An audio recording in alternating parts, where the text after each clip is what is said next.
Marami na tayong talong. Ayan o. May mga harvest na. Yun. Mga nandun o. Yun. Tingnan nyo. Kunin na natin. Para meron tayong panggulay. Ayan o. Guys. Laki. Ayan ito.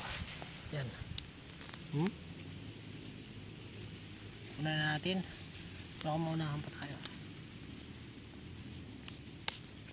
Ayan guys, ang laki oh. Ito pa oh. Ayan. Oh. Pa. Saka natin isprayan ng pang-uod.